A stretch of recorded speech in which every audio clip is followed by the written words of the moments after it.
గాజువాక, మంగళగిరిలో సిట్టింగ్ ఎమ్మెల్యేలు కాదని వైసీపీ ఇన్ఛార్జీలను ప్రకటించింది.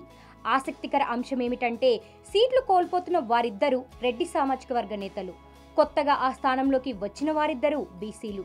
2019 అసెంబ్లీ ఎన్నికల్లో నారా లోకేష్ ని ఆళ్ల రామకృష్ణారెడ్డి మంగళగిరిలో ఓడించారు. గాజువాకలో పవన్ కళ్యాణ్ ని తిప్పల నాగిరెడ్డి ఓడించారు. లోకేష్, పవన్ ఇద్దరినీ ఓడించింది రెడ్డి సామాజిక వర్గ నేతలే కావడం విశేషం.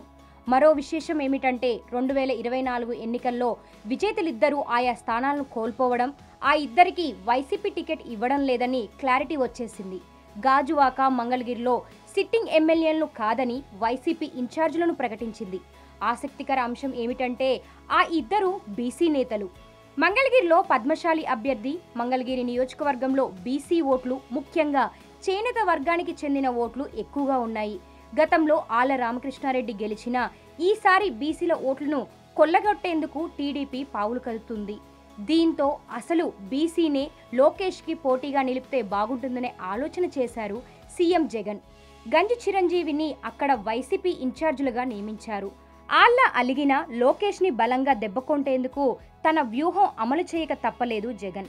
పద్మశాలి వర్గానికి చెందిన గంజి చిరంజీవి ఈసారి లోకేష్కి గట్టి ప్రత్యర్థిగా మారబోతున్నారు. ప్రభుత్వ వ్యతిరేకత కాస్తో కోస్తో ఉన్నా కూడా ఆ సామాజిక వర్గం ఓట్లన్నీ గంపాగుత్తుగా చిరంజీవికి పడితే లోకేష్కి అసెంబ్లీ ఎంట్రీ అందని ద్రాక్షగా మారిపోతుంది. గాజువాకలో యాదవ వర్గానికి చెందిన అభ్యర్థి, గాజువాకలో సిట్టింగ్ ఎమ్మెల్యే తిప్పల నాగిరెడ్డి కొడుకు దేవన్ రెడ్డి వైసీపీ టికెట్పై పోటీ చేయాలనుకుంటున్నారు. అయితే సీఎం జగన్ ఏరికోరి వరికుంట రామచంద్రరావుని అక్కడ బరిలో దింపుతున్నారు. ఆయనకే ఇన్ఛార్జ్ పదవి ఇచ్చారు.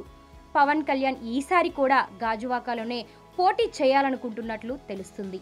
అక్కడ కాపు ఓట్లు మొత్తం తనకే పడతాయనే ఆశ ఆయనకుంది.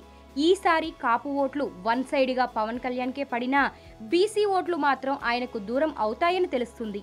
రామచంద్రరావు పవన్కి గట్టి పోటీ ఇస్తారనే ఉద్దేశంతోనే ఇక్కడ కూడా జగన్ బీసీ అస్త్రాన్ని ప్రయోగిస్తున్నారు.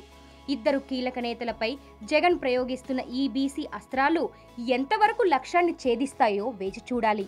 సిట్టింగ్ ఎమ్మెల్యేలు కాదని జగన్ చేస్తున్న ఈ ప్రయోగం ఏ మేరకు ఫలిస్తుందనేది ఆసక్తికరంగా మారింది.